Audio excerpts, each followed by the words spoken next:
नमस्कार। मैं आशीष पांडे। इस समय देख रहे हैं हमारे बीच में बसपा के पूर्व विधानसभा अध्यक्ष, वर्तमान प्रभारी हैं और विधानसभा अध्यक्ष बैठे हैं। क्योंकि अतरौलिया में, पूरे प्रदेश में तो विधानसभा चुनाव अभी 8 महीने रह गए हैं, लेकिन अतरौलिया में जिस तरह से विधानसभा चुनाव 6 महीने, मतलब 8 महीने 10 महीने पहले ही, 1 साल पहले ही पूरी तरह से भूमिका बना करके लोग जगह जगह प्रचार प्रसार, चाहे जिस तरह से भी चुनाव की प्रक्रियाएं शुरू हो गई। एक तरह से अतरौलिया में बड़े बड़े चैनल, बड़े बड़े लोग, बड़ी बड़ी डिबेट, सारी चीजें अतरौलिया विधानसभा में चल रही है। और अतरौलिया की बात करें तो ये लोग भी अतरौलिया विधानसभा में काफी अपनी सक्रिय भूमिका निभाते हैं। और बसपा यहाँ की पहले से ही मजबूत पार्टी मानी गई है। और हम इनसे जानना चाहते हैं इस बार विधानसभा चुनाव की क्या रणनीति होगी। और क्योंकि जिस तरह से बीजेपी का लोगों का मोह भंग हो रहा है, जनरल समुदाय के लोगों का, और ज्यादातर लोग सपा चाह रही हमारे पक्ष में आ जाएंगे, जनरल वोट हमारे पक्ष में आ रहा है, बसपा कहीं ना कहीं ब्राह्मण वोट और क्षत्रिय वोट की राजनीति दोनों, मतलब दोनों पार्टियां मिला जुला के कर रही हैं। आगामी 27 का चुनाव में कुछ परिवर्तन के आसार दिख रहे हैं, या बसपा होगी या सपा। अब इन लोगों की मीटिंग भी होती होगी, इन लोगों को भी अपना मतलब क्षेत्र में जाते होंगे, जनता का रुख और जनता का रुझान इनको पता होता होगा। चलिए पहले परिचय दीजिए, पहले परिचय दीजिए। अच्छा, वर्तमान विधानसभा अध्यक्ष। मेरा नाम अनिरुद्ध कुमार नाम है। मैं बहुजन समाज पार्टी का विधानसभा अध्यक्ष हूँ, अतरौलिया से, अतरौलिया बसपा विधानसभा अध्यक्ष हूँ। अब विधानसभा चुनाव के लगभग 8 महीने रह गए, 27 के, और जिस तरह से तैयारी जोरों पर है, क्या आपकी पार्टी भी ये मानती चुनाव जोर पे है, इस समय पकड़ रहा है? बिल्कुल। हमारी बहुजन समाज पार्टी के जो वर्कर हैं, कार्यकर्ता हैं, बहुत तेजी से बूथ कमेटी, सेक्टर कमेटी के समय काम चल रहा है। और बूथ बूथ पे जाकर सब समाज की सहमति से और अपने जो बेस वोट है उसका गठन कर रहे हैं। और 2027 में जो है, देखिए मैं बताना चाहूँगा आपकी, जो 2007 में पूर्ण बहुमत की सरकार बनी थी बहुजन समाज पार्टी की, तो उसमें मोस्ट बैकवर्ड के लोग और फॉरवर्ड के लोग भी बहुजन समाज पार्टी के साथ थे। और आरएसएस वालों ने षड्यंत्र रचा कि ये बहुजन समाज पार्टी जो है आज उत्तर प्रदेश में बैकवर्ड समाज और फॉरवर्ड के सहमति से हावी हो गई है, और इसमें कुछ हम सेल डालने का काम नहीं करेंगे तो आगामी चुनाव, जो लोकसभा का चुनाव है, उसमें 2009 में जो लोकसभा का चुनाव होगा तो ये बहन कुमारी मायावती जी को लोग वोट करके और दिल्ली में पहुंचाने का काम करेंगे। तो वो छोटे छोटे जो आज दल बना लिए हैं, तो उन्होंने पार्टी बनाने का काम किया, उनको बनवाया और पैसे ही देकर जो है उनको अपने साथ जोड़ लिए हैं और उनका वोट ले रहे हैं। नहीं, तो जैसे कि 2007 में प्रदेश में बसपा की पूर्ण बहुमत की सरकार थी, और ऐसा लगता पहली बार इतना पूर्ण बहुमत, इतना अधिक मतलब कि सीट से बसपा पहली बार बनाई। उसके बाद सपा का जनाधार बढ़ा, सपा ने बनाया, फिर बीजेपी आई, बीजेपी लगातार 2 बार। तो इन लगभग 3 सालों में 3 बार चुनाव में पहली बार जिस तरह से बसपा का जनाधार था 2007 में, क्या 27 में वो जनाधार वापस दिख रहा है? क्योंकि लोग कहते हैं कि ब्राह्मण जो वोट था, ब्राह्मण इस समय बसपा के ज्यादा पक्ष में है, ऐसा चर्चा का माहौल, क्या ऐसा है? हाँ, बिल्कुल है। ब्राह्मण इस समय जो है उनको याद आ रहा है कि जो सम्मान हमें बहुजन समाज पार्टी में है, जो सम्मान हमें बहुजन समाज पार्टी में है, वो अन्य दल में नहीं है। इसलिए वो देख रहे हैं कि हमारे बीजेपी में हमको, हमारे समाज को कोई बेनिफिट नहीं मिल रहा, ना तो हम लोग को सम्मान मिल रहा है, हम लोगों का शोषण हो रहा है। तो बल्कि बहुजन समाज पार्टी में जो है हमको सम्मान मिल रहा था।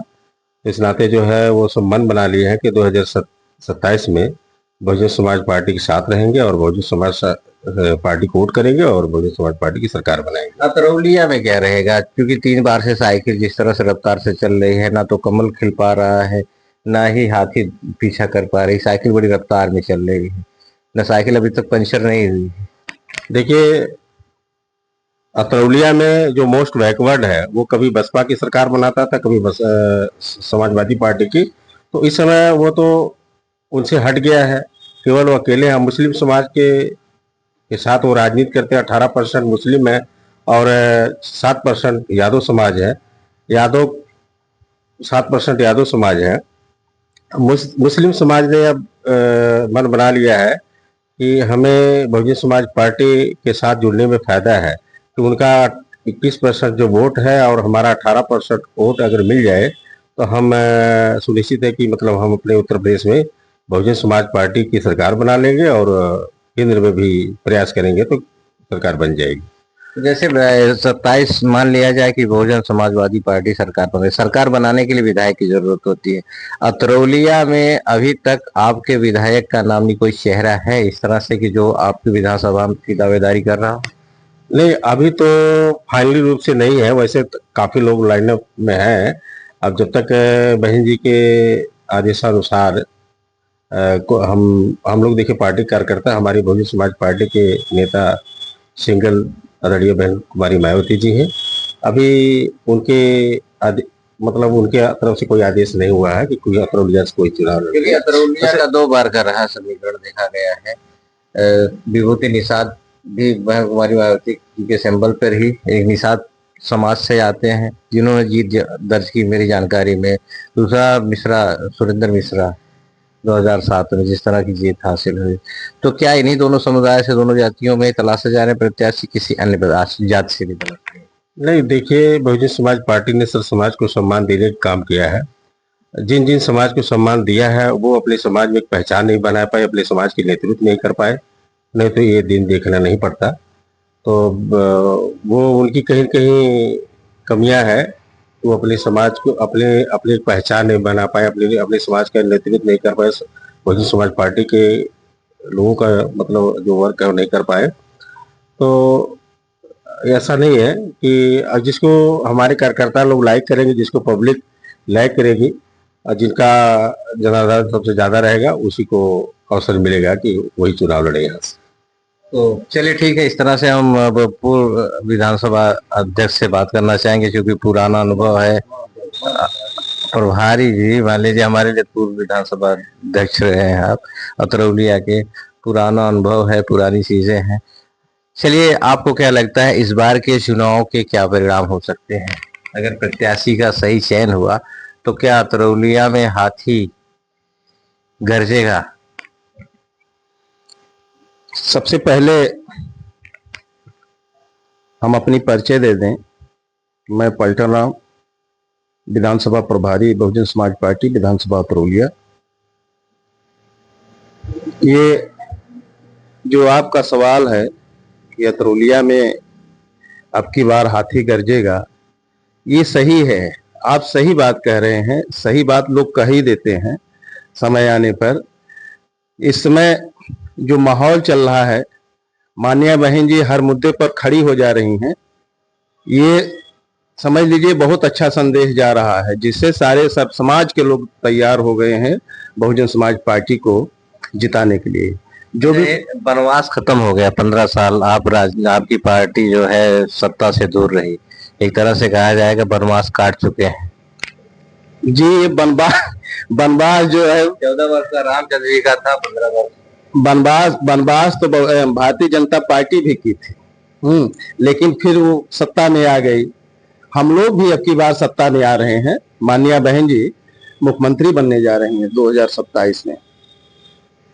तो ये पूर्वांचल के लिए जैसे इस तरह से कहा जाता है बाहुबलियों का एक क्षेत्र होता है, जैसे यहाँ रमाकांत यादव, उधर देखा जाए गोंडा से विभूषण शरण सिंह, उधर से धनंजय सिंह, क्योंकि धनंजय सिंह भी आपकी पार्टी के ही प्रत्याशी रहे हैं। लेकिन विभूषण शरण सिंह इस समय काफी देखा जा रहा है जो सोशल मीडिया पर जगह पे सक्रिय हैं और सभी क्षेत्रियों को एकजुट कर रहे हैं। सपा कुछ लोग लगा रहे हैं उम्मीद के साथ शायद वो सपा में जाए, और ज्यादातर जो विधायक जा रहे हैं, जराजा भैया चाहे जो भी है, वह बसपा की तरफ भी कुछ ऐसी चीजें लग रही हैं। आपको क्या लग रहा है कि इस बार इस बदलाव बिल्कुल बिल्कुल एकदम समय आने पर आप देख लीजिएगा, सब समाज के लोग बहुजन समाज पार्टी का सपोर्ट करेंगे और माननीय बहन जी को मुख्यमंत्री बनाने का काम करेंगे। आपके हिसाब से क्या लगता है इस बार का प्रत्याशी कौन हो सकता है? पुराने प्रत्याशी सरोज पांडे रहेंगे या कोई और नया चेहरा होगा? ये तो माननीय बहन जी तय कर सकती हैं। हम लोग कार्यकर्ता हैं, हम लोग अपना काम कर रहे हैं। गांव चलो अभियान के तहत हम लोग संगठन अपना तैयार कर रहे हैं और बाकी प्रत्याशी का चयन करना माननीय बहन जी के ऊपर है और प्रत्याशी यहीं का होना चाहिए और प्रत्याशी यहीं का रहेगा। अच्छा, ओम प्रकाश जी के बारे में क्या कहना चाहते हैं? जो इन्होंने पूरी खटिया बिछा करके यहाँ पे चौपाल लगा के रखा है, अतरौलिया को छेक करके इन्होंने बताया कि सपा के गढ़ को गढ़ ही बना देंगे, बहुत सारी चीजों ने इन्होंने सब कुछ कहा। तो इनके बारे में क्या कहना चाहेंगे? कहीं ना कहीं ये मान के चले हैं कि विधानसभा में जीत चुके हैं।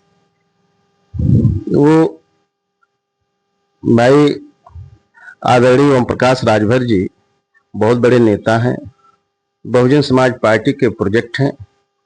प्रोजेक्ट है मतलब प्रोजेक्ट क्या? प्रोजेक्ट का मतलब है 1995 में बहुजन समाज पार्टी के जिला अध्यक्ष रहे हैं बनारस में। तो शुरुआत बहुजन समाज पार्टी से ओम प्रकाश प्राथमिक पाठशाला बहुजन समाज पार्टी। जी प्राथमिक पाठशाला जो है ये बहुजन समाज पार्टी ओम प्रकाश राजभर की। हम उनके ऊपर बहुत कुछ नहीं कहेंगे, लेकिन इतना है वो अतरौलिया में जितनी ही मेहनत करेंगे, जितना समाजवादी का नुकसान करेंगे, उतना ही हमारा फायदा होता रहेगा। आप देख लीजिएगा सब। क्या आपको लगता है कि समाजवादी का नुकसान कर पाएंगे? संजय निषाद भी समाजवादी का नुकसान करने के लिए आए थे। नहीं बिल्कुल करेंगे। जैसे कन्हैया निषाद लड़ रहे थे तो कम वोट से मार्जिन से संग्राम यादव जीते थे, लेकिन जब प्रशांत सिंह आए तो काफी लंबा फासला हुआ। नहीं तो ये कारण है ना, प्रशांत सिंह जिस हिसाब से चुनाव लड़े थे, अगर उस हिसाब से कन्हैया लड़े होते हैं तो कन्हैया जीते होते, लेकिन वो नहीं लड़ पाए। प्रशांत कम समय में चुनाव अपना बहुत मुस्तैदी से लड़े थे, इस नाते और सारे लोग वहां संग्राम को हराने के लिए उनके तरफ चले गए। लेकिन उस समय ओम प्रकाश समाजवादी के तरफ थे, गठबंधन था। इस नाते राजभर लोग भी मिल गए उसमें समाजवादी में। तब चुनाव मानते हैं कि उस बार मतलब कि अगर संग्राम जी की जीत थी तो ओम प्रकाश की देन। हाँ ये सही है, यही मानते हैं जी। लेकिन इस बार अगर निषाद पार्टी से यहाँ का प्रत्याशी नहीं होगा तो राजभर भाई के साथ निषाद कहाँ बैठेगा? तो चला जाएगा फिर सपा में। जा सकता है निषाद, तो कहीं भी जा सकता है। इस तरह से लगता है कि संग्राम यादव फिर से जीत रहे। नहीं, ऐसा नहीं हो पाएगा। इस नाते में अगर यहाँ सीट ओम प्रकाश की हुई तो निषाद बहुजन समाज पार्टी की तरफ चले जाएंगे लोग, बहुजन समाज पार्टी का प्रत्याशी जीतेगा। और अब की बार संग्राम यादव चुनाव हारेंगे बहुत बुरी तरह से, देख लीजिएगा। देखने में तो नहीं कहीं से लग रहा है कि संग्राम हार रहे हैं। हर बार मतलब 3 बार से लोग कह रहे हैं। समय आने पर वो हो जाएगा, क्योंकि देखिए समय सबकी बराबर नहीं रहती है। समय बराबर तो नहीं रहती है, बार लगातार रहे हैं प्रदेश में। अखिलेश यादव जिस तरह से मतलब लोग बता रहे हैं कि इनकी बढ़त और बढ़ रहा है जनाधार, प्रदेश में 27 की सरकार सपा की होगी, इस चीज को आप कहां तक लेते हैं? देखिए ऐसा नहीं हो पाएगा, आप देख लीजिएगा। हम लोग भी रहेंगे यहीं, आप लोग भी रहेंगे, समय परिवर्तन होता रहता है। आपकी बात है कि विधानसभा चुनाव में आपका और सपा का गठबंधन भी हो सकता है? ये सब हम नहीं कुछ कह पाएंगे। ये माननीय बहन जी जो भी करती हैं, हम लोगों की नेता है, वो जो भी करेंगे हम लोग उन लोगों के साथ रहते हैं। वो गठबंधन करें न करें उनके ऊपर है, बाकी हम लोग अकेले लड़ने के लिए तैयार हैं। तो अतरौलिया के प्रत्याशी के बारे में नहीं पता। डॉक्टर सरोज पांडे बहुत अच्छी मेहनत किए थे। अभी हम लोग देखिए किसी का नाम नहीं ले सकते हैं, एक प्रत्याशी का चयन करना माननीय बहन जी के ऊपर है। माननीय बहन जी जिसको चयन करके भेज देंगी, हम लोग उसके साथ लग करके पार्टी का काम करने का काम करेंगे, जनाधार बढ़ाने का काम करेंगे। तो विधानसभा का सर्वे जारी हो चुका है? सर्वे तो चल ही रहा है। सर्वे का मतलब संगठन काम हम बहुजन समाज पार्टी का चल रहा है, रेगुलर चल रहा है, डेली के डेली कार्यक्रम चल रहा है। जो गांव में जाते हैं रुझान क्या लग रहा है इस बार? गांव का रुझान सब समाज का भी अच्छा लग रहा है। अब की बार जिस तरह से 2007 में भाईचारा हमारा तैयार हुआ था और हम लोग पूर्ण बहुमत की सरकार बनाए, उसी तरह से अब की बार भी 27 में हमारे भाईचारा के लोग, सब समाज के लोग बहुजन समाज पार्टी का सपोर्ट करेंगे और कर रहे हैं। आप देख रहे हैं सोशल मीडिया के माध्यम से, टीवी के माध्यम से, हर जगह एकदम सब समाज के लोग तैयार हैं बहुजन समाज पार्टी माननीय बहन जी को मुख्यमंत्री बनाने के लिए 27 में। चलिए, इस तरह से आपने देखा कि आप लोग आए हमारे चैनल में, आप लोगों को बहुत बहुत स्वागत। आपने अपने विचार रखे और आगामी विधानसभा चुनाव भी काफी लंबा है। प्रत्याशी ही तय करेंगे कि जीत का सेहरा किसके सर पे बंधेगा, क्योंकि प्रत्याशी की लोकप्रियता और फिर शीर्ष नेतृत्व के ऊपर डिपेंड करता है कि कौन सा प्रत्याशी कहाँ से उतारा जाएगा। और लेकिन इस तरह की और भी छोटी बड़ी खबरें, क्योंकि छोटे छोटे विचार, छोटी छोटी सुझाव हम लोग देते रहेंगे, जिससे कि पार्टी और आम जनता में भी कुछ रुझान बढ़ती है, किसको अपना नेतृत्व विधानसभा का प्रत्याशी चाहती है। भास्कर के सर्वे में देखा गया कि जैसे कौन सा नेता कौन सा किस विधानसभा से किसको नकारा गया, लेकिन इस बार कहीं ना कहीं 27 का जो सर्वे दिख रहा है, या तो बसपा या तो सपा की सरकार 27 में बनेगी, जहां तक मुझे लगता है कि जिस तरह से सोशल मीडिया पे और जगह पे। और चलिए, और भी खबरों के लिए बने रहिए। धन्यवाद।